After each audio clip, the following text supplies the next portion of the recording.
I just want to make a couple of remarks before we get started. Number one, if you would be kind enough to turn off your cell phones. We'd hate to disturb anybody else. We also would ask that no photography during the forum, please.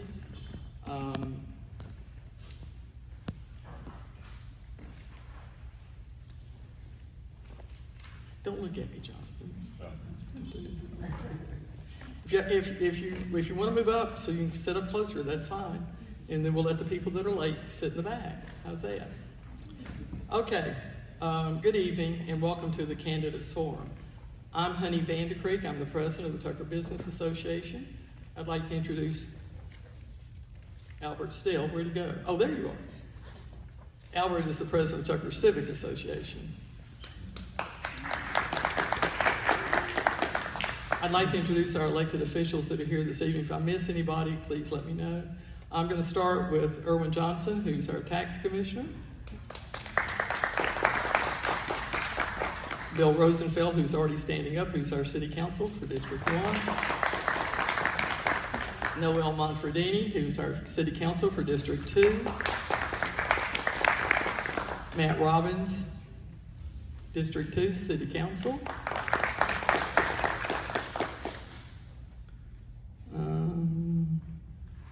Miss anybody? All right. Welcome and thank you, Tucker First Methodist Church, for your generosity in opening your activity center to hold tonight's event. We also appreciate the volunteers from TBA and TCA who also assisted this evening. Also, thank you, citizens, for attending this forum. We hope the information given is helpful to your understanding of this important office and assisting with your voting decision.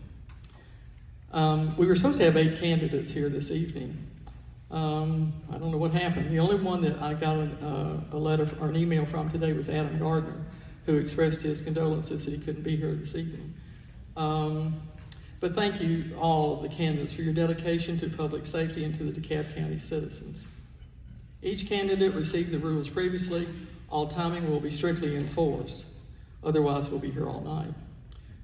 Everyone will have 2 minutes to introduce themselves, their background, and their reason for seeking office. After introductions, every candidate will have 1 minute to answer the question from the moderator. Our timekeeper will notify the candidate at a 30-second and 15-second intervals remaining for their answers. Each candidate will have an opportunity to answer a question first and last. At the close of the evening, please exit in an orderly fashion. We promised the church would be done by 9:15. Our moderator tonight is Jonathan Clark. Jonathan is a board member of Tucker Business Association. Our timekeeper is Mary Still. She's with the Tucker Civic Association. Thank you both for your time tonight. We'll just wait for you.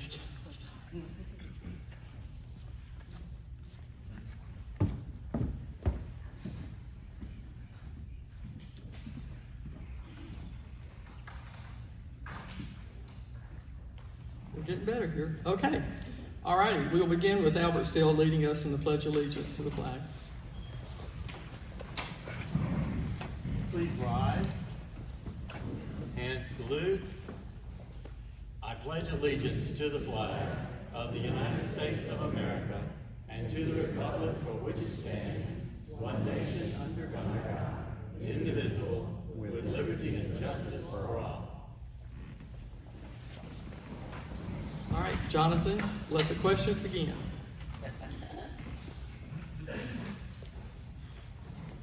Thank you. Luke.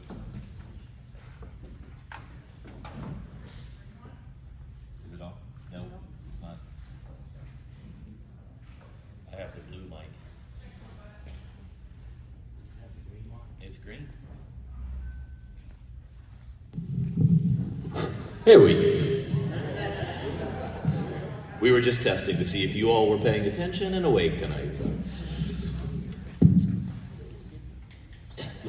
Yes. Thank you, honey, for that introduction, and thank you all for being here tonight. As Honey mentioned, what we will do is we will give everybody 2 minutes to introduce themselves, and out of respect for the office and the incumbent, we will start with Miss Melody Maddox. Miss Maddox, if you would, grab the microphone and then go ahead and use 2 minutes to introduce yourself.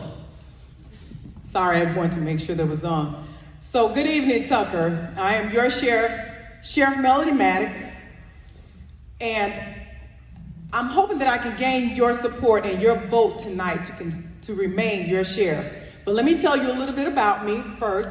I'm originally from here, born in Atlanta, Georgia, grew up in the Gresham Road, Kirkwood area. My family still owns a house in the Kirkwood area. My daughter was educated in the Dekalb County school system, so was I, Skyhaven, and Meadowview Elementary. I have a Bachelor of Arts degree in sociology from Morris Brown College with a concentration in marriage and family children counseling. I also own 2 masters. I'm a hostage negotiator, a defensive tactics instructor, a general instructor. I was the chief of police at Georgia Piedmont Technical College, but before that I was a police officer for the Dekalb County Police Department for 11 years. I was asked to come over to help form the Dekalb County, the Georgia Piedmont Technical College, formerly DeKalb Tech. Over there, I was responsible for a multi-million-dollar budget, 7,000 to 10,000 students, 10 campuses ranging over 3 different counties, of which I was responsible for the safety and security of those students at that location. I've handled a multi-million-dollar budget, so I understand what it is to look at a budget. Also, went on to, just want to give you a little bit about me. I hit my 90-day mark on Sunday, and I want to tell you what I've done also as sheriff. 4% raise for the officers in the Dekalb County Sheriff's Office. Yes, that's a hand clap, 4% raise for those officers. We still maintain the Triple Crown Accreditation Award up under my leadership. Not only that, I began a top to bottom review of the agency to look and see if there's any improprieties that are inconsistent with anything for me to follow up on. So thank you so much. I look forward to your continued support to remain your sheriff.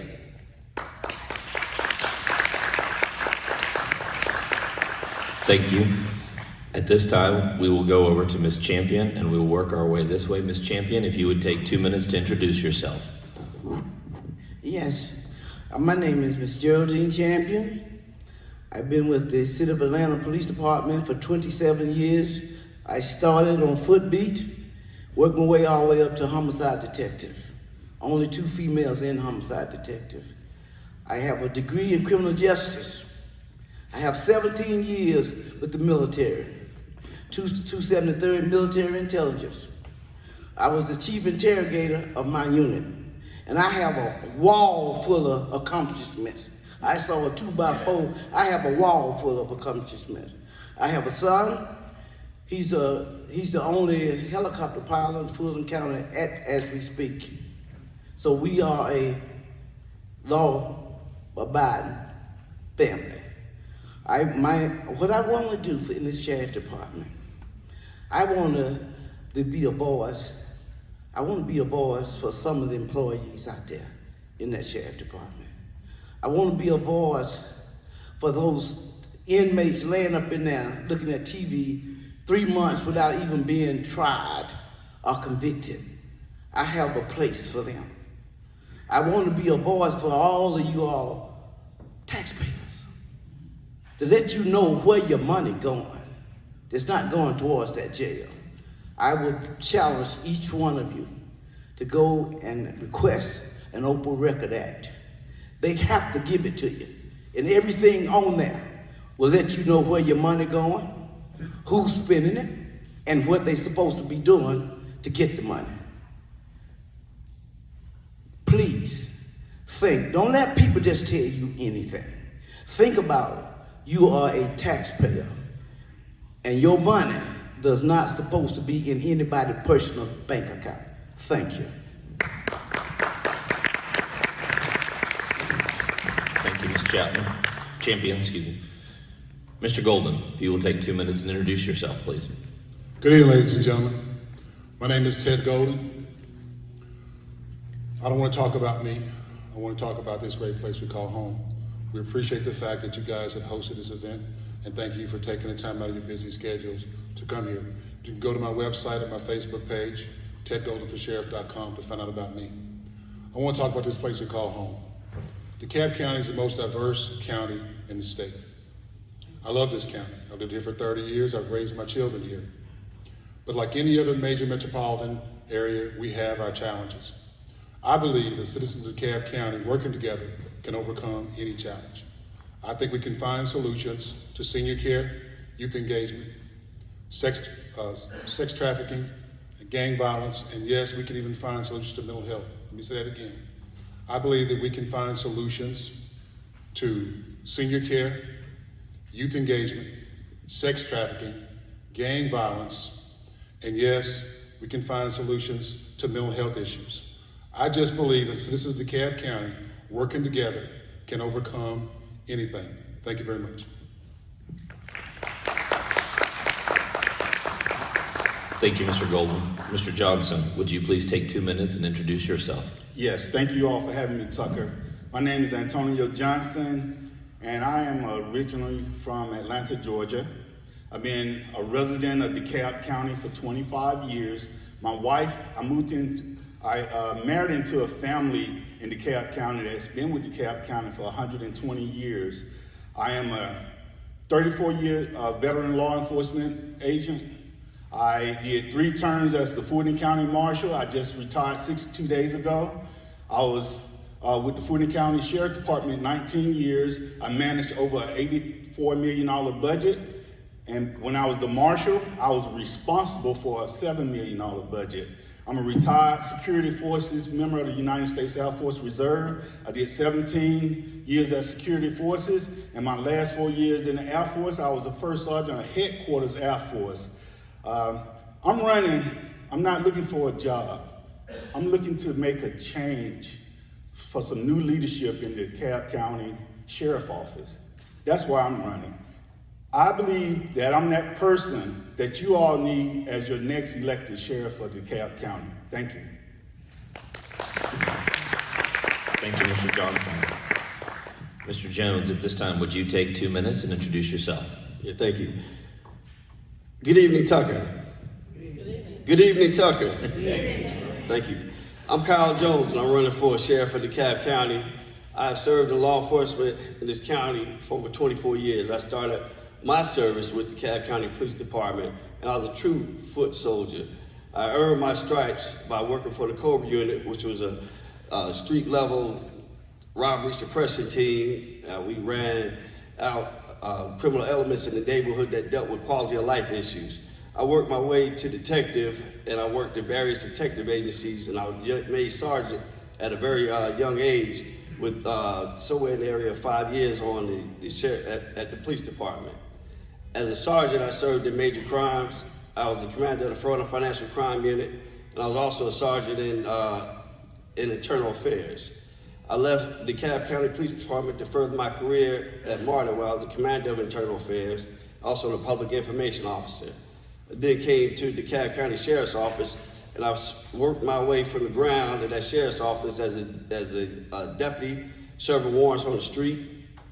I worked in the jail as a sergeant in the jail. I worked as an aide to the administrative staff, as well as the rank of a lieutenant, and I served as a lieutenant in the jail and also for the administrative staff. Ladies and gentlemen, I'm running for a sheriff because I'm not happy with the current situation that's taking place in DeKalb County in the operation of that sheriff's office. I'm not happy with the succession plan that's in place. It's a monopoly on how the sheriffs are picked in this county. And now is a very important time to change that, to break the stronghold that other sheriffs have on this agency and get this agency back to the citizens of DeKalb County. Thank you, Mr. Jones. At this time, Mr. Mobley, would you please take your 2 minutes and introduce yourself? Good evening, everyone. My name is Carl Mobley, lifelong resident of DeKalb County, retired DeKalb County Police Sheriff Office 28 years. I'm running for sheriff because I am from this county. I have put my life on the line for my county for the last 28 years. My last assignment, I supervised the executive protection detail for Burrow Ellis and Lee May. During that time, I realized how important it is for us to take law enforcement out of the hands of politicians. It's time for us to put politicians back in the place and let them be politics. It's time for us law enforcement officers to run the jail. So many times, so much have we seen the antics and everything that's going on with the sheriff's office. It's time for us to put it back in the hands of people that's qualified, who care about the citizens, care about this county. Let's put it back in the hands of law enforcement. That's why I'm running for sheriff. We can't change the way DeKalb used to be, but we can make it better. And making it better is by working together with our community, enacting different groups and events that we could put together that's proven, like the COPS program. Let's put them back in the community. That's why I'm running for sheriff. My name is Carl Mobley, and I would love to have your support. Thank you, Mr. Mobley. Ms. Stringer, at this time, would you take your 2 minutes and introduce yourself? Good evening, everyone. I am Ruth Stringer, and I'm running for sheriff of DeKalb County, as you know. I'll tell you a little bit about me. I started with the sheriff's office in 1990. I started as a detention officer. I worked my way up through the ranks, all the way up to the position of major, and I did serve as your interim sheriff. I have a host of awards. I am currently, unless somebody has reserved 3 medals since I left, I'm currently the most decorated officer in that agency. I have the Medal of Valor. I rescued a young girl from being sexually molested at Stone Mountain Park. I also saved a child when the mother brought the child to me. The child I thought was deceased. I did CPR on the child, brought the child. I didn't bring the child back to life. The child breathed again. So, and I'm very proud of those accomplishments. I've been the Officer of the Year by the Georgia Bar Association, a host of awards. I'm also a United States Marine, a decorated Marine. I have 2 meritorious masks. I have a Good Conduct Medal. I am educated. I have a college degree in liberal arts. I didn't define a study, but I am well versed in just about everything. I want to tell you why I'm running for sheriff of DeKalb County. I'm not a person, I can't tell you that I was born here. I was not. I chose DeKalb County. I chose to live in Tucker. I chose those things. I'm running for sheriff in DeKalb County because, as I said before, I've seen things that I did not like. I don't have to run for sheriff. I have a pension. I can sit back and rest on my laurels and do well. But DeKalb County, you need to have a change. There needs to be a change. You need to know that somebody is at the helm that you can trust. It needs to be somebody that's there for the people, by the people. Somebody who will return that agency back to your hands. You need to make sure that your tax dollars are being controlled by you. So I'm Ruth Stringer, and I'm here to tell you the unadulterated truth. I want transparency in that agency. I want trust in that agency, and I want truth to be restored to that agency. Thank you. Thank you, Ms. Stringer. At this time, we will go through a series of questions, and each candidate, as indicated, will get a question, and you will all get the same question, and we will start our next question with Ms. Champion. Ms. Champion, you will have 1 minute, as all candidates will. Please identify your top priority when elected. My top priority with the Sheriff Department will be to be the voice for those deputies, the condition that they're working under. I think I heard a 4% raise. They do 8% raise 10 years ago. Their condition they're working in a molded jail that you can see running out the outside of the jail if you take a good look at it. The condition that they are working, the condition that they are working under, where they can't say what's going on in that jail, they'll be retaliated against. So that's my first thing. You got your good workers, everything will be all right. Thank you. Thank you, Ms. Champion. Mr. Golden, please identify your top priority when elected. Day one, upon taking office as sheriff of DeKalb County, we will raise a mental health executive to the executive level. It's imperative that we get control of the health and mental health issues that are occurring in the jail.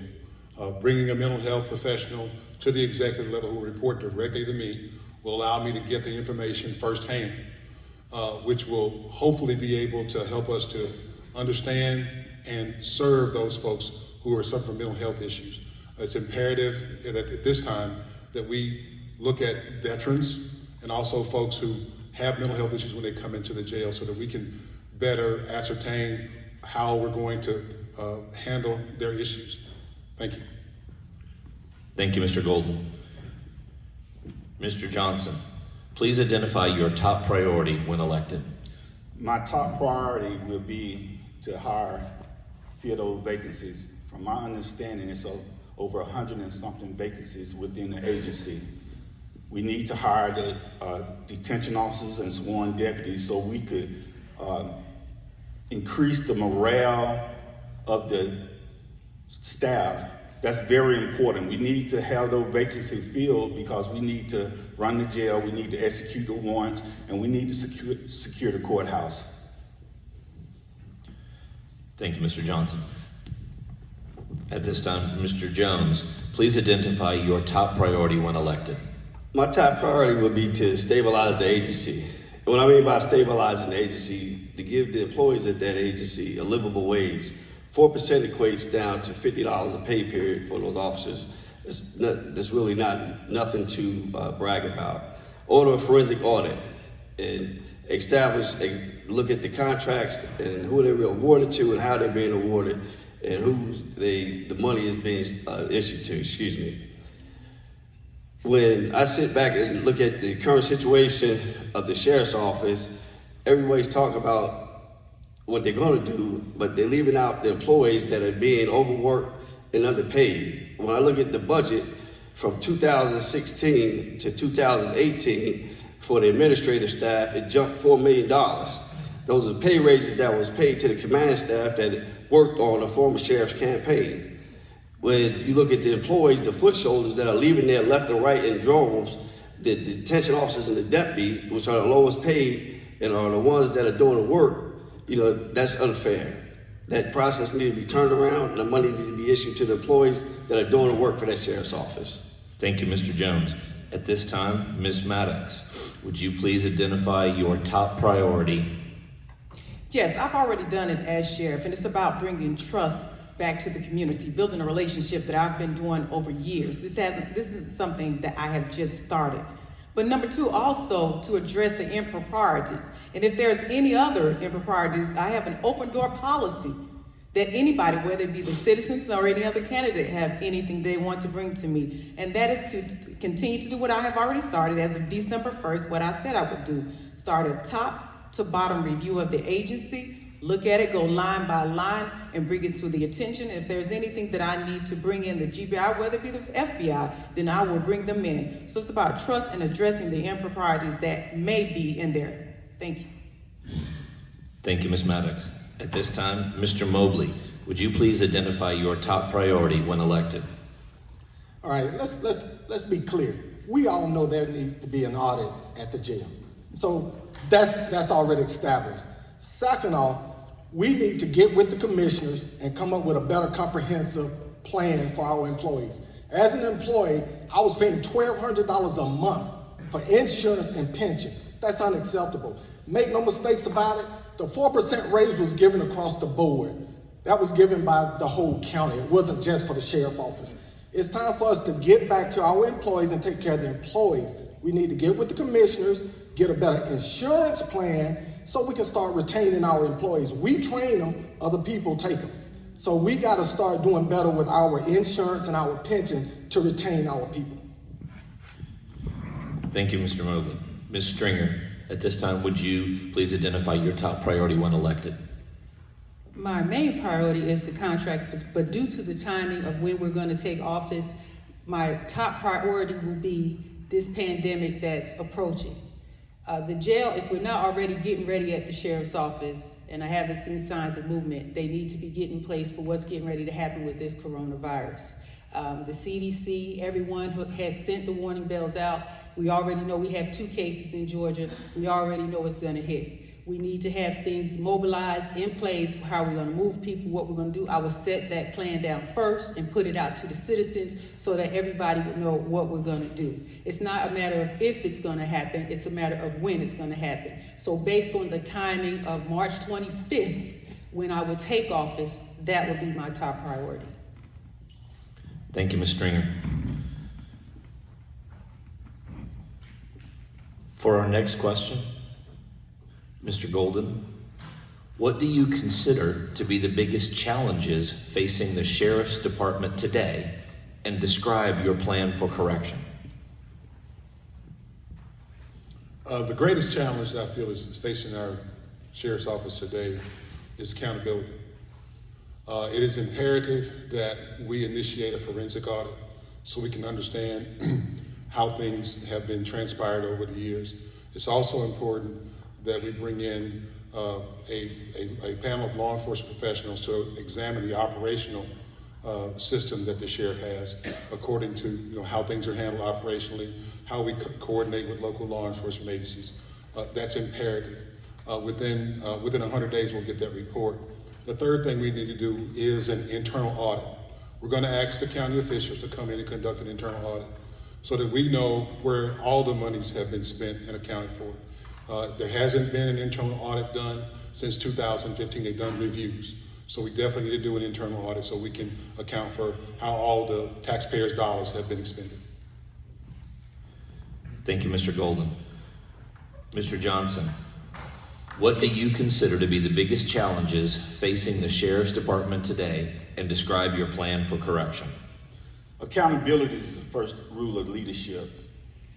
My plan is to do a total audit of all contracts, make sure that we are operating within our budget, and make sure I take care of the welfare of the troops.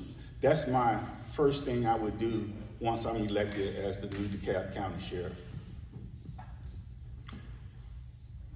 Thank you, Mr. Johnson. Mr. Jones, what do you consider to be the biggest challenges facing the Sheriff's Department today, and describe your plan for correction? One of the biggest challenges facing the DeKalb County Sheriff's Office, the same one that's been faced for, I want to say, around the last 6 years, is not being ran by the citizens or the sheriffs that's in place. I'm elected as your sheriff, the sheriff's office will be ran by the citizens and myself and my command staff. When we look at the current situation that we have at that sheriff's office and how the community is being affected as it relates to lawsuits that are being filed, as it relates to inmates not receiving proper medical care, those are the things that we need to address. We need to put a sheriff in place that's going to actually run the operation. Thank you, Mr. Jones. Ms. Maddox, what do you consider to be the biggest challenges facing the Sheriff's Department today, and describe your plan for correction? Well, as sheriff, I think that the biggest challenges are challenges that you cannot handle. And I've been handling ever since December 1st any challenges that may arise to me. However, the biggest one that I may see that may be a good challenge is the recruiting. But I just want to make this clear. I believe in recruiting qualified. I believe in quality over quantity. I train people well enough so they can leave, but I treat them well enough so they don't want to. So that's what I believe. But otherwise, I've brought in, since I've been in office December 1st, I have already recruited in 92 individuals ranging from the bottom all the way up. And I have another class that is in place to graduate soon. Thank you, Ms. Maddox. Mr. Mobley, what do you consider to be the biggest challenges facing the Sheriff's Department today, and describe your plan for correction? First off, transparency. Like Mr. Golden said, our jail haven't been audited since 2015. There's no transparency. We need to open that up for our citizens to see. We need to open up for the county to see what's going on. Second off is attrition. There again, you can train as many officers as you want, but if we're not doing anything to keep our officers here in place, we're gonna lose them. 2 years after they're being trained, they're leaving. I know that for a fact. My son became a police. He left for better opportunity. We got to learn to keep our officers here in place once we train them. Thank you, Mr. Mobley. Ms. Stringer, what do you consider to be the biggest challenges facing the Sheriff's Department today, and describe your plan for correction? The biggest challenge in that sheriff's office today is plain and simple, is honesty and truthfulness. The public needs to be told what is true and what is honest and what is just. The truth is, Michael Thurman got a 4% pay raise for all employees in DeKalb County. The truth is, when I was there and I brought these with me, the truth is There are contracts, there are things that need to be dealt with and looked at. The truth is the morale is terrible. The truth is the troops are leaving. The truth is we need to find a way to keep them there. So what I would do when I get in, the first day I get in, I will be open and honest with the public. I will call a public meeting and I will tell you everything that is going on with that office. I will tell you what the citizens expect to hear, what the officers expect to know, and what the inmates should know. So first day in office, I'm Ruth the Truth, and that's what I will give you as citizens. Thank you, Ms. Stringer. Ms. Champion, what do you consider to be the biggest challenges facing the Sheriff's Department today, and describe your plan for correction? The first thing I want to say about that is we have two levels of corruption in that sheriff department right now. One of them on the sheriff's level, and the other one is at the state level. I would get rid of this corruption one way or the other. We cannot run an organization that's corrupt. And if you say there's no corruption in there, then you're part of the problem. So my thing is, get the corruption out of there and get the people trusting you again. Thank you. Thank you, Ms. Champion.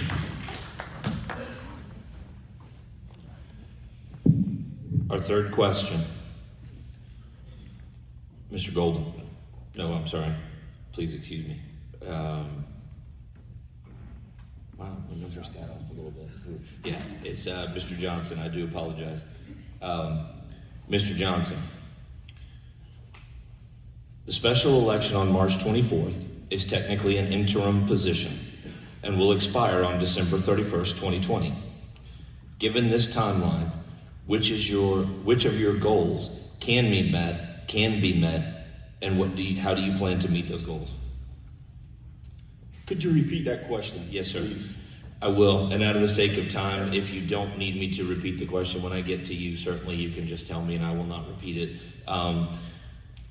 The background, the special election on March 24th is technically an interim position and will expire on December 31st, 2020. Given this timeline, which of your goals can be met and how do you plan to meet those goals? Good question. From the 25th to the December 31st, 2020, my first goal would try to, in recruitment, that's what we need to do. I brought up earlier about the vacancies. We need to get deputies and detention officers in there, so the recruitment would be my #1 priority, because that starts with the morale of the troops. Thank you. Mr. Jones, I'm happy to repeat the question if you'd like, or... Sure. Repeat the question, Yes, sir. please. The special election on March 24th is technically an interim position and will expire on December 31st, 2020. Given this timeline, which of your goals can be met and how do you plan to meet that goal or those goals? The first goal can be met as it relates to boosting morale and stabilizing the agency.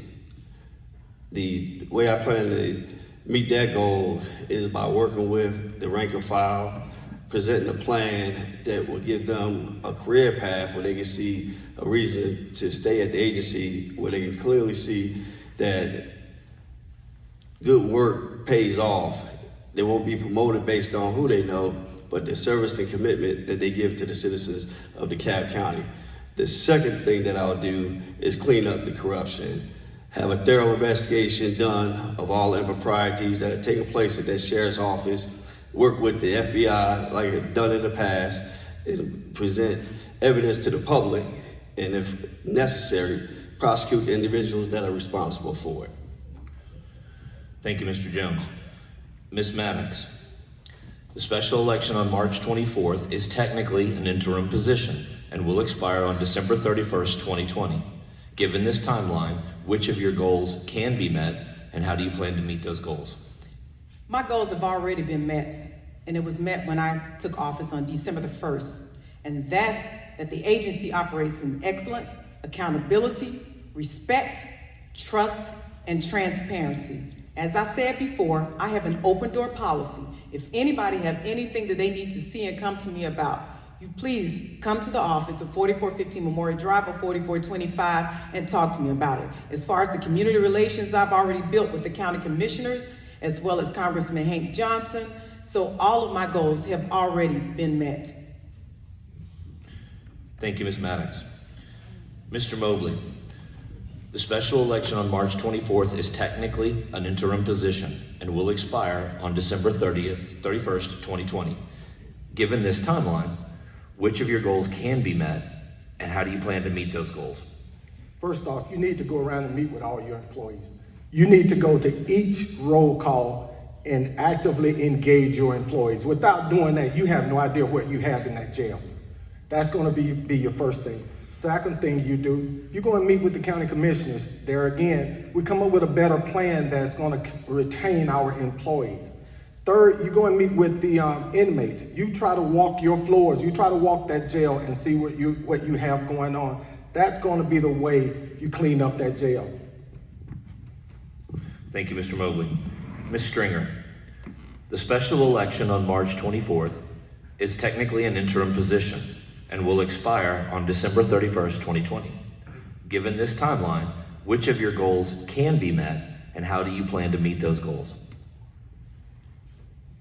My top goal in that short period of time, one of my top goals will be to get with all the law enforcement agencies that are inside of DeKalb County and hold monthly meetings with them to make sure that we're carrying out the objective of DeKalb County, and that's to keep all our citizens safe. And as the top law enforcement officer in DeKalb County, I think that's germane that we do that and we have our finger on that pulse. So that would be my top priority. So calling everybody together, that's simple. The larger issue, as you hear, it is attrition. You do have to do something to keep the staff there. You do have to raise the salary. I mean, really raise it. Don't jump on the back of the county commissioner and say, I did it because the commissioners do it. You have to give them a true cost of living pay raise. You have to do a true evaluation. Those would be my top priorities if I'm in as sheriff. Thank you, Ms. Stringer. Ms. Champion, the special election on March 24th is technically an interim position and will expire on December 31st, 2020. Given this timeline, which of your goals can be met, and how do you plan to meet those goals? First thing I would do is get a pressure washer company in there and get that mold that's killing everybody in that jail. I'll get that 2 months, 2 days, I'll have that done. The next thing I would do is get a communication line with your employees. You got good employees. They trust you to do what you said you're gonna do and look out for them. They'll come running. You get them ugly signs out about in that yard wanting police officers or something they got out there.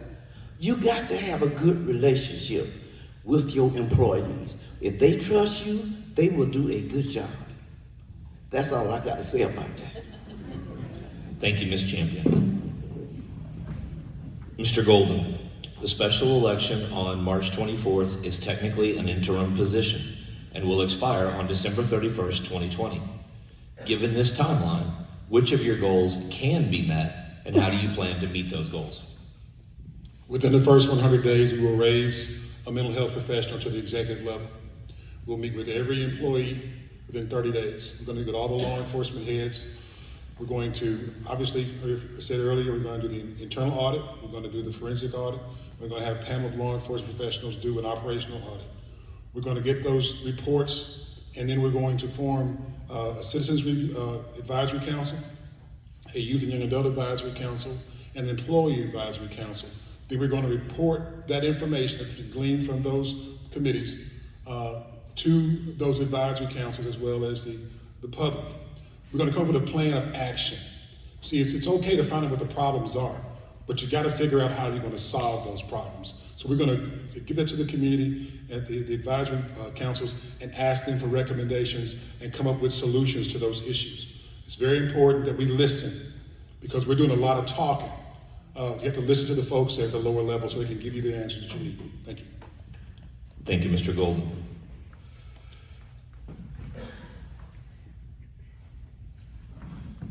Question number 4. Mr. Jones.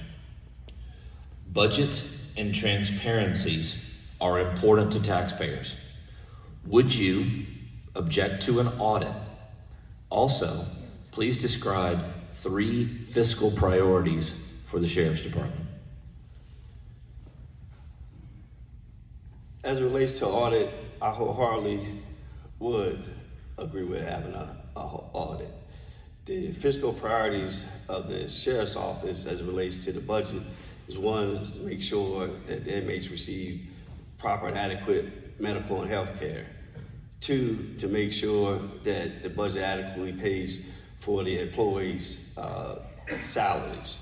3, to make sure that it's adequately equipped with the vehicles and things of that nature. When you look at managing the budget and things of that nature, it's a staff that works with the Sheriff's Office, it's command staff, the department heads, all of them come together to manage that Sheriff's Office's budget.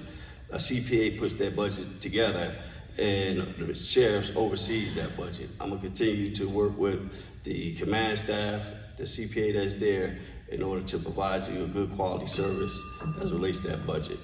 Thank you, Mr. Jones.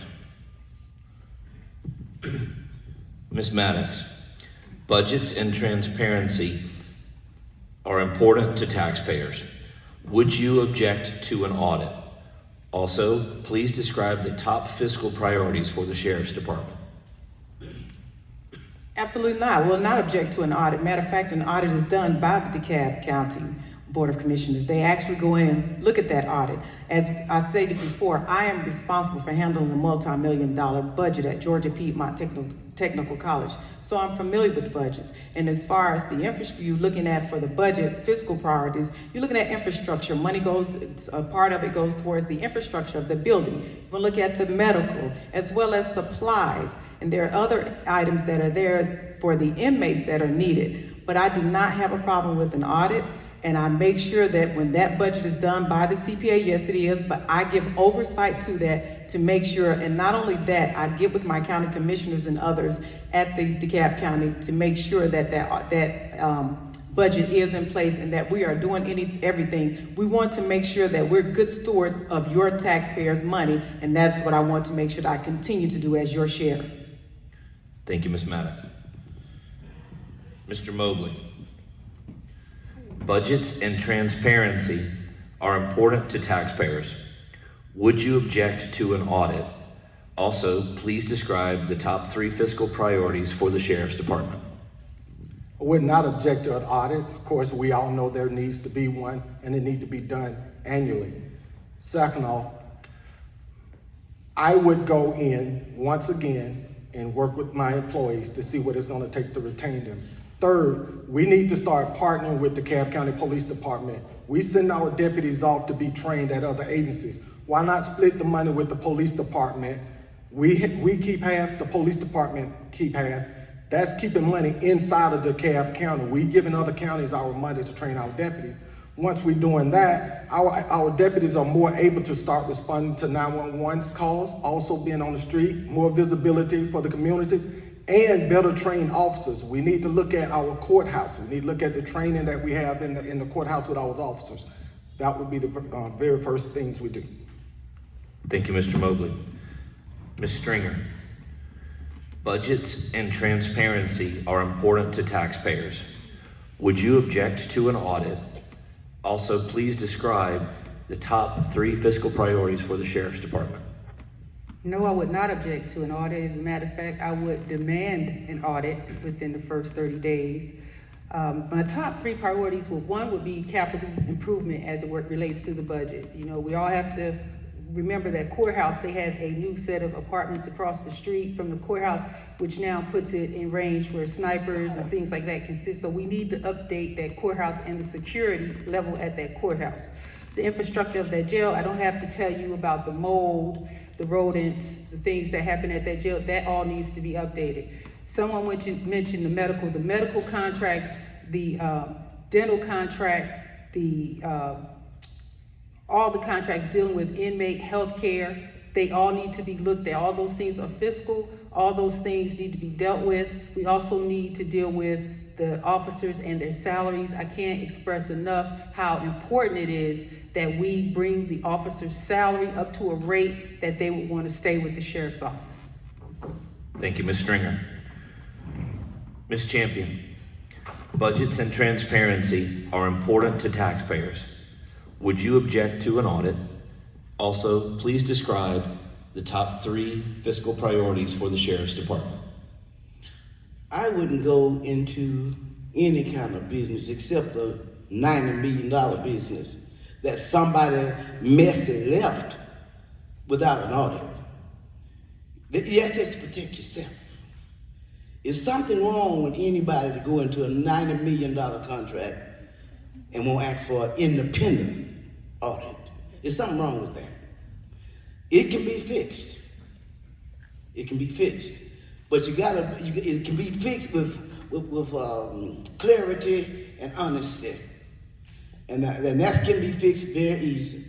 Ask for an independent, out of the government audit. They're gonna tell you what's true. And I will use that as my first priority.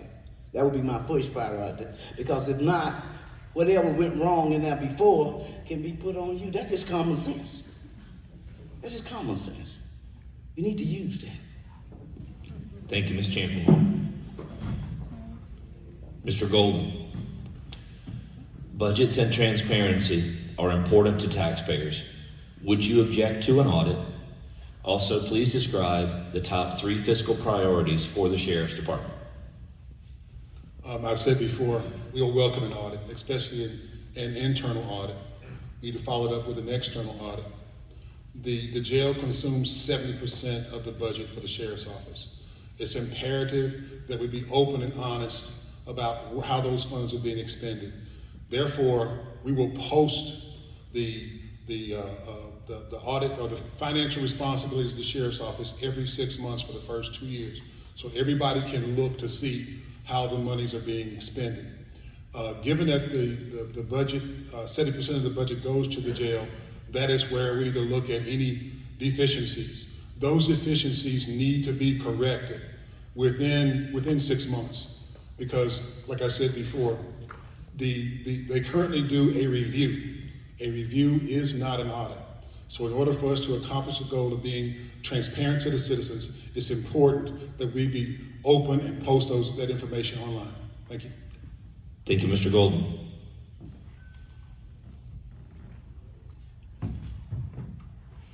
Mr. Johnson, budgets and transparency are important to taxpayers.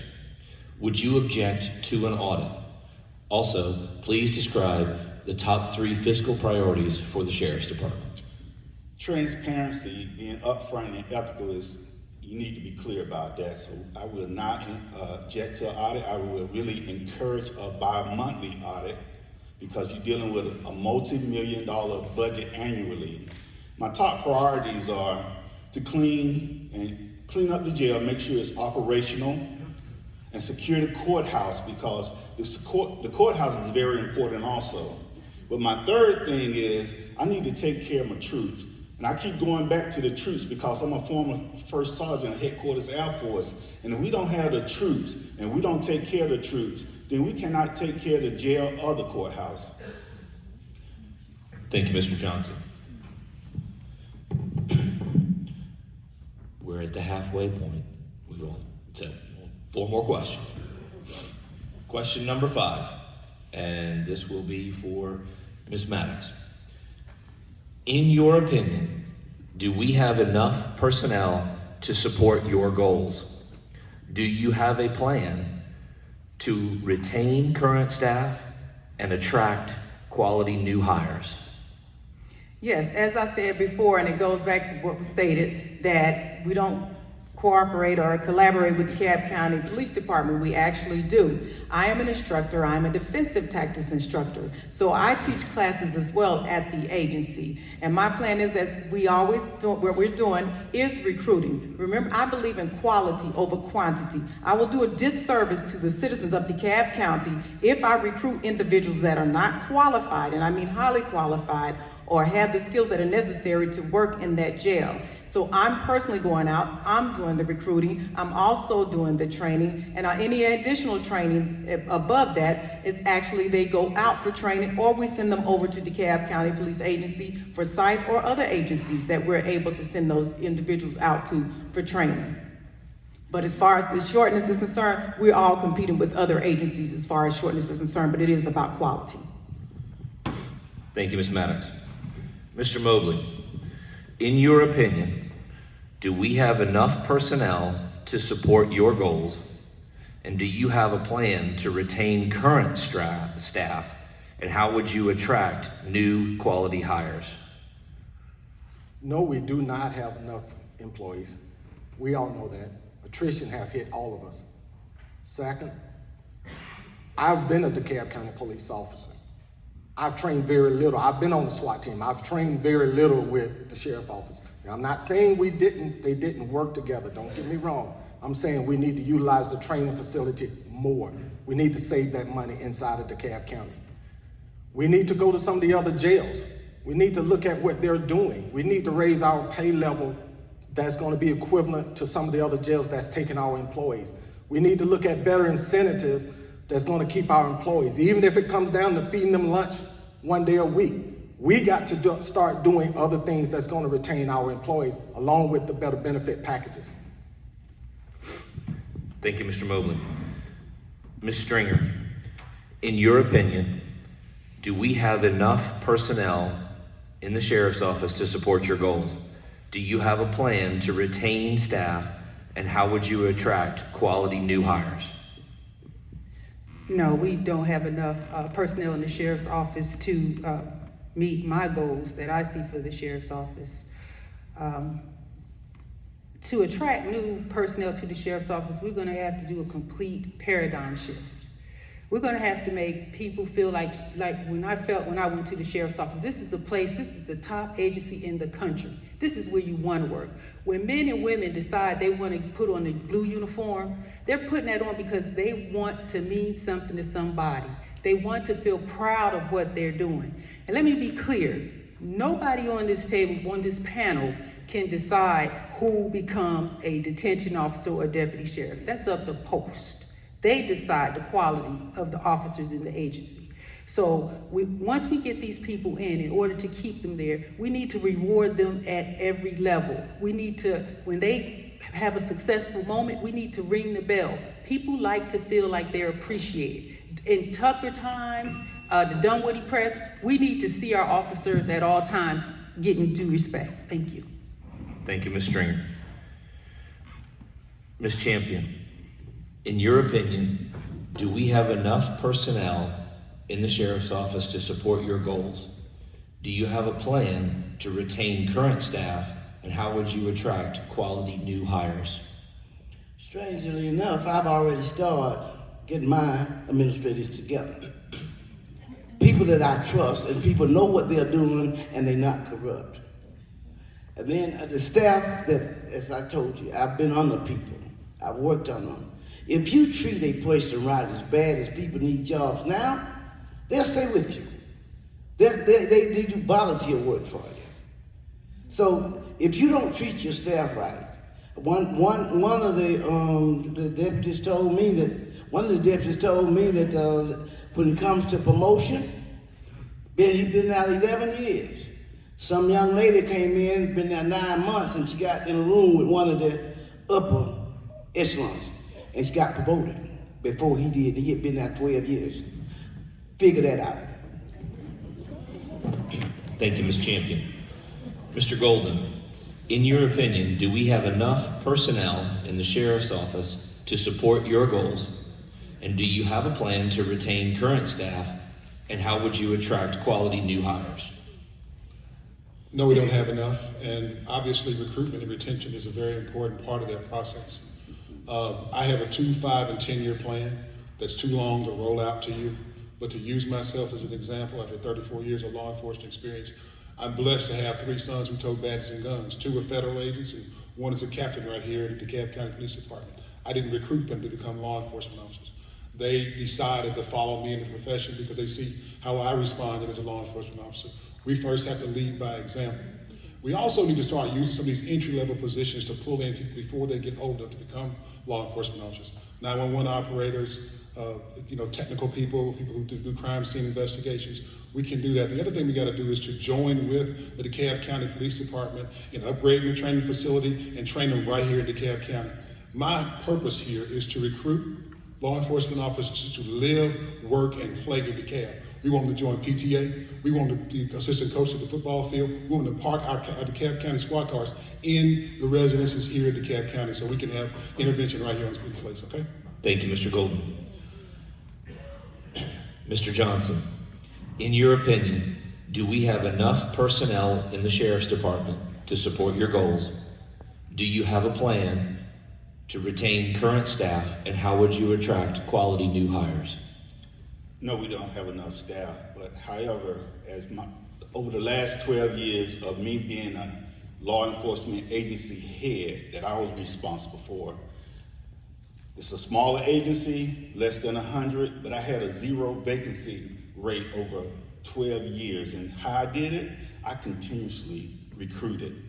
And also, even though we had under 100 sworn officers, I had a total of 112 promotions within those 12 years.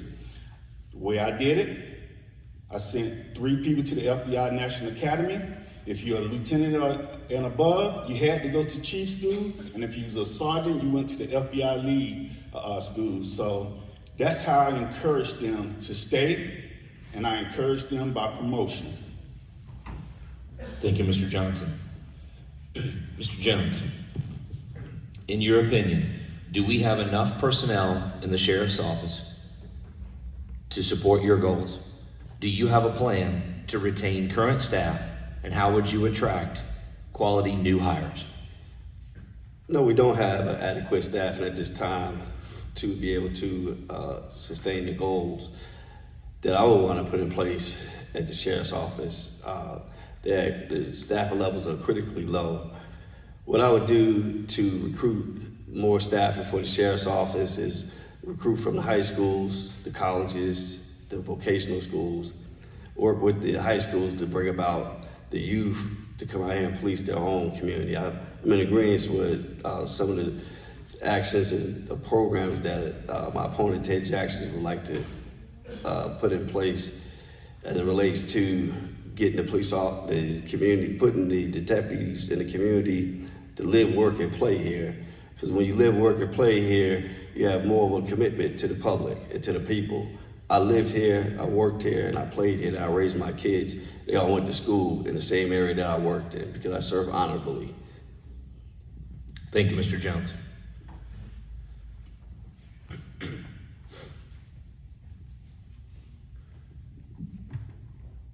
The next question, and Mr. Mobley.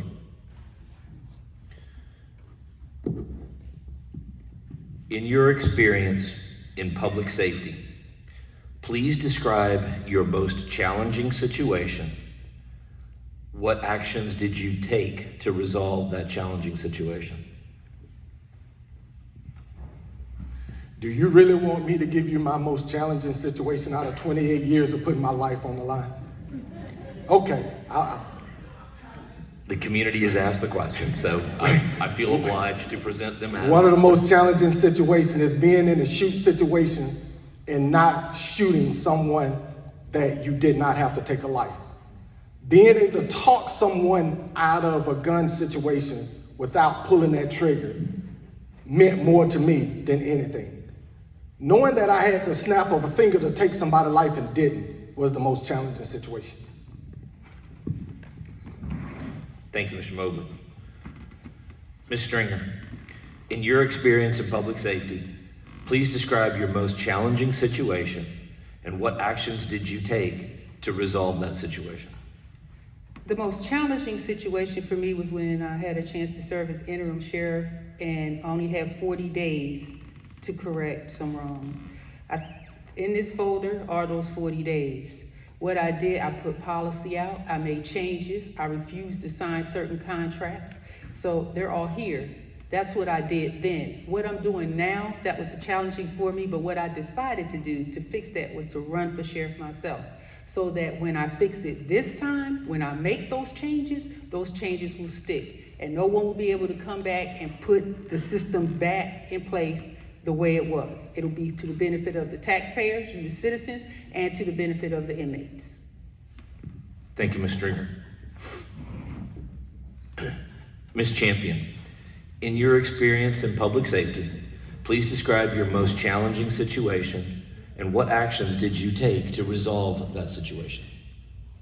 I think my most challenging situations was trying to operate as a lady in a man's world when I was in service. And I was good at everything I did. When I was in the police department, I went up on my own. And I didn't go up by saying, this is my boot, or I'm going with the supervisor. I worked hard for everything I got, and I learned from it. And it's hard to explain, but I worked in a man's world, challenging men, and they look at you and see if you're gonna be a wimp, or you're gonna pull your load. I was never a wimp. Thank you. Thank you, Ms. Champion.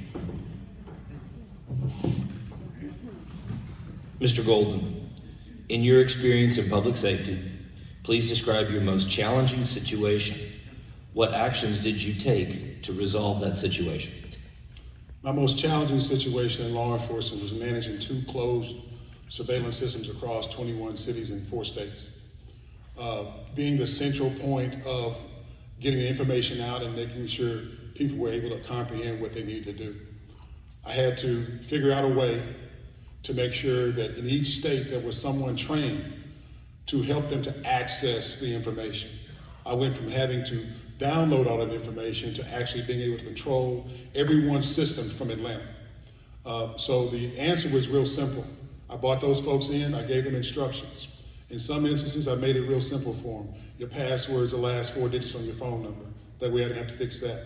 But bringing in 4 people from those 4 states and giving them the actual down-to-earth representation of how to do things, and then actually taking those instructions and putting them on the table right next to the computer saved me a whole lot of time.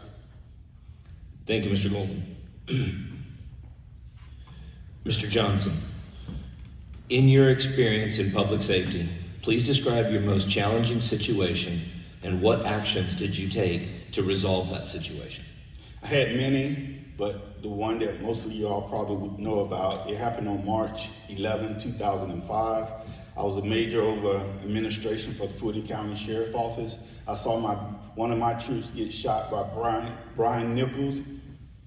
Then I had to go and secure Greater Memorial Hospital so the governor could come down for a press briefing. And then a day later, I got reassigned to revamp the whole Fulton County court system so that would not happen again. We had a judge get killed on the bench. We had Sergeant Teasley get killed, and a court reporter, and a federal agent. And I had to deal with 30-something judges for 2 years, and that's how I became the Fulton County Marshal, serving 3 terms as the Fulton County Marshal. Thank you, Mr. Johnson. Mr. Jones, in your experience in public safety, please describe your most challenging situation and what actions did you take to resolve that situation?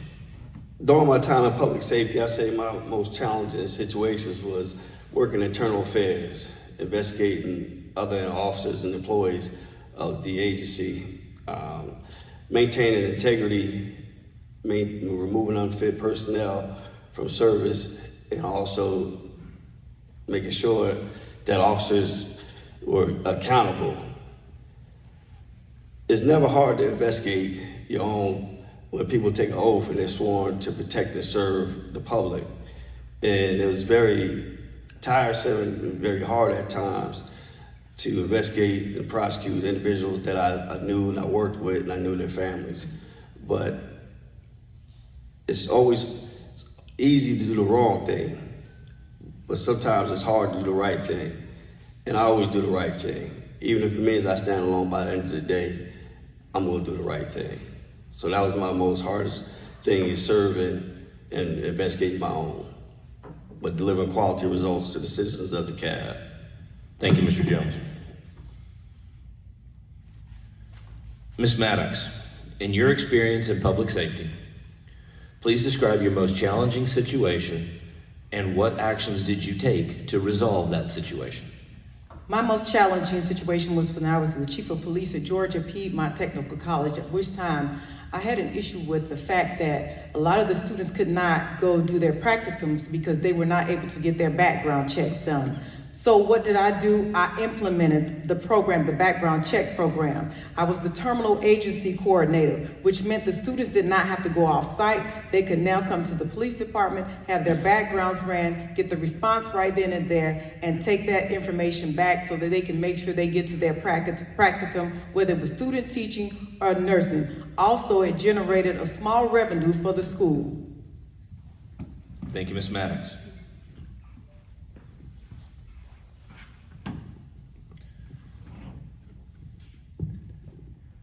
Next question, and we'll start with Ms. Stringer. Ms. Stringer, what is your position on implementing the Department of Homeland Security 287G program in DeKalb County law enforcement? I am not in favor of that, and implementing that program in its entirety. I think that you need to have a judge's signature. Right now, the way the program works, the agents, the paperwork gives them the authority to say that this person should be arrested, detained, and possibly deported. I think the only time that an officer should ever take away anybody's liberty is when a judge has looked at evidence and actually signs his or her signature, or of course, if that person has broken the law, in the state of Georgia or any state in the United States, or even overseas. If we get a warrant from overseas and they say that this person needs to be held and extradited, then that's when I think it's okay for us to arrest. But other than that, I'm not in favor of just halting people's liberties. Thank you, Ms. Stringer. Ms. Champion, what is your position on implementing the Department of Homeland Security 287G program in DeKalb County law enforcement? Well, maybe I'll let you answer that when I give you what happens to me in homicide. I don't know why I got the call, but it was a whole truckload of immigrants on the expressway. And they called me, and the driver had jumped out and ran somewhere. And it had to been about 50 of them. And I got there, and I said, do y'all have anywhere you go? They said, yep. I said, keep going. I said, take it out. That's what I feel about that. I let them go. Thank you, Ms. Champion.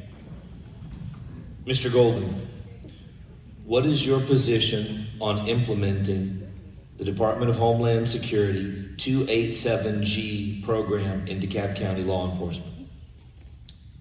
I don't believe we should be cooperating with 287G. The citizens of DeKalb County have made it clear that they don't want us to cooperate with 287G. 287G is a voluntary program, and the cost of implementing 287G is borne by the taxpayers. The government does not give you any money to accommodate their needs. Therefore, I would not ask for the county commission to contribute funds to implementing 287G. As I said earlier, the citizens of DeKalb County don't want it enforced.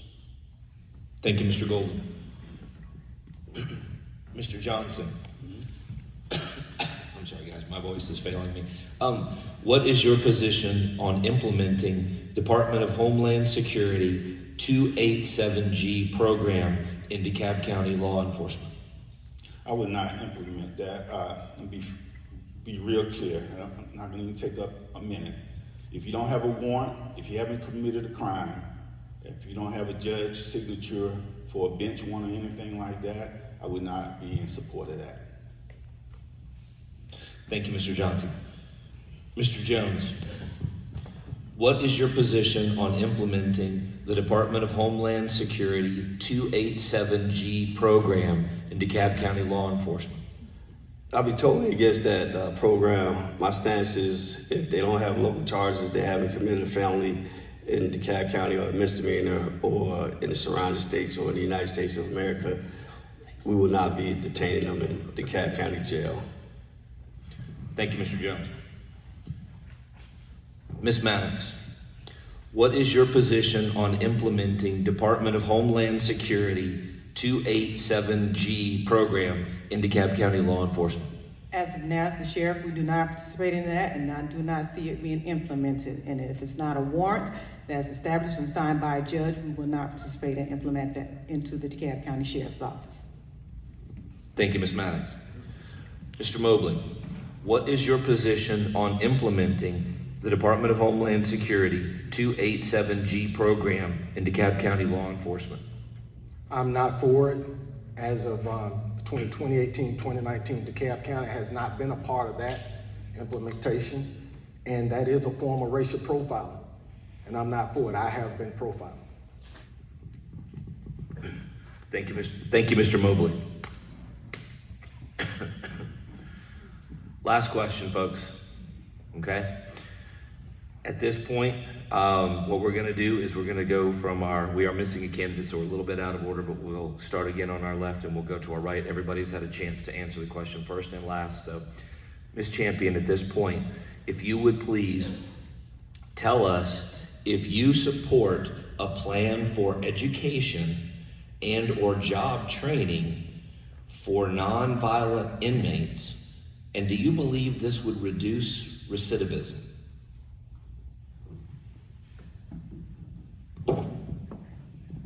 Besides getting rid of that mold, that's my second thing that I would do. I've had at least 6 business people to come to me when they found out I was running. One auto, they work on cars, a contractor, welders, said, I will take those people that has committed minor crimes. I've locked up a bunch of them. They stay in there 3 months, waiting, haven't been convicted, not tried. They don't got no they don't have any training in that jail. If anybody said that, they lying. They gonna come out with a record. So I would definitely have people to give these people jobs, to keep them from robbing me and you. Because that's what they're coming out doing. They got a record now. They worse than when they went in there. I promise. If I'm sheriff, I will keep these people working. I would get somebody to hire. Thank you. Thank you, Ms. Champion. Mr. Golden, do you support a plan for education and or job training for nonviolent inmates, and do you feel this would reduce recidivism? Yes, I would support a program for education of nonviolent offenders. I think that we need to be realistic about the cost that's entailed in housing someone in the jail. You're talking about $80+ a day to house an inmate. And then when you put him out, where does he go?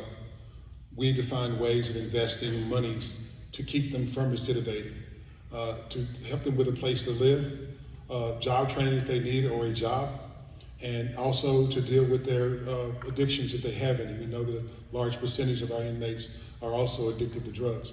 I did witness a graduation ceremony in the drug courts a few weeks ago. And one of the things I was impressed with was the mantra. We have to come to the realization that many of those folks started their trek towards the criminal justice system way back early. So the pipeline from the schoolhouse to the jailhouse has to be impacted, and that is intervention and prevention programs so that we don't have to deal with recidivism in the first place. Thank you, Mr. Golden. Mr. Johnson, do you support a plan for education and or job training for nonviolent inmates? Do you feel this would help reduce recidivism? I really support that. I've been working with Sheriff Ted Jackson over the last 12 years with him at the Fulton County Jail 901 Wright Street. He implemented a program which I highly supported him. Inmates learning how to cook, also a dog program, also learning how to weld. And those are the things that he have taught me to know about what we could do with inmates, and they have graduation, so I totally support that. Thank you, Mr. Johnson. Excuse me, Mr. Jones, do you support a plan for education and/or job training for nonviolent inmates, and do you feel this will help reduce recidivism?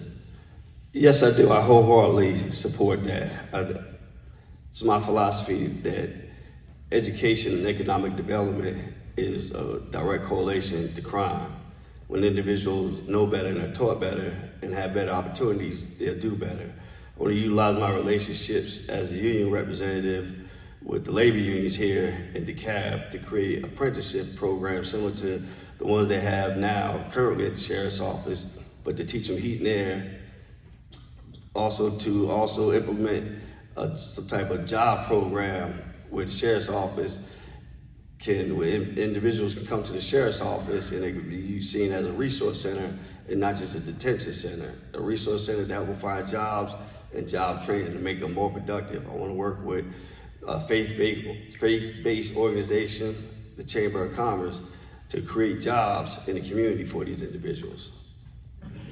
Thank you, Mr. Jones.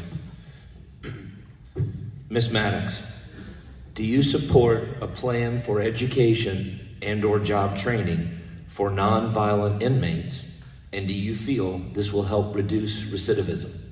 Yes, I do feel that it will help reduce recidivism. Not only do I support it, it's a plan that's already in place as we speak at the DeKalb County Sheriff's Office.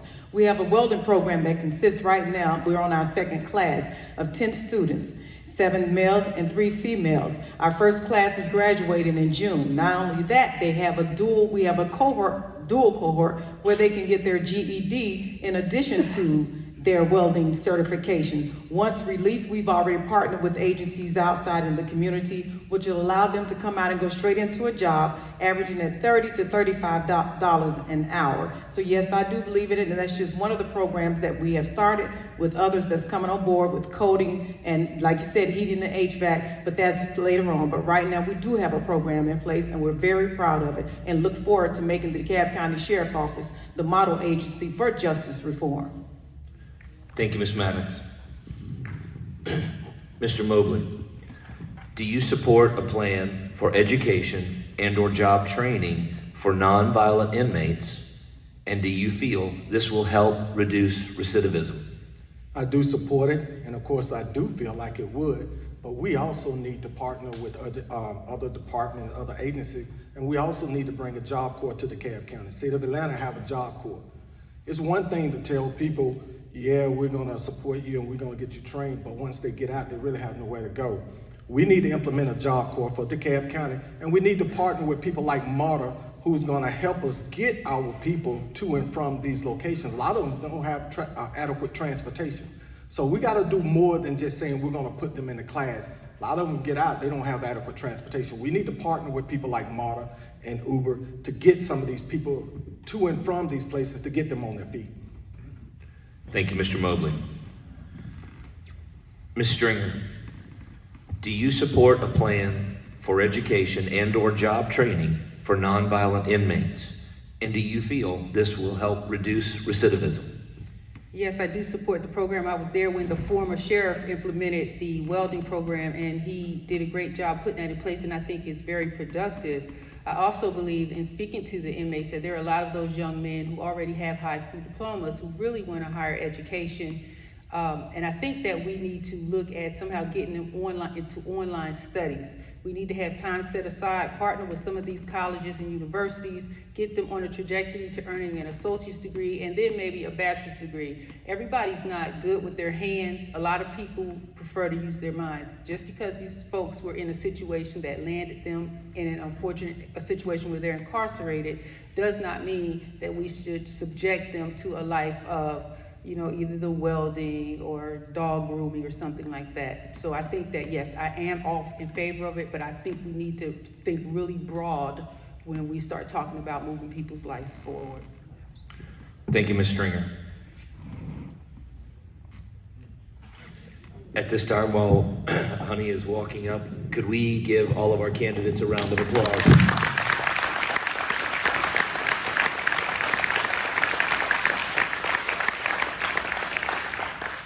y'all need to give Jonathan a round of applause because I think he's going to be fourth ball.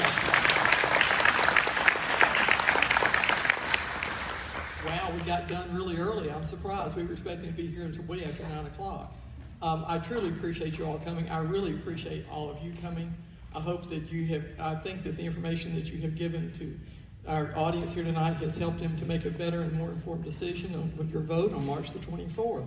So again, thank you so much for coming, and feel free to speak to the candidates if you have time to say a little afterwards. That'd be great. Thank you so much.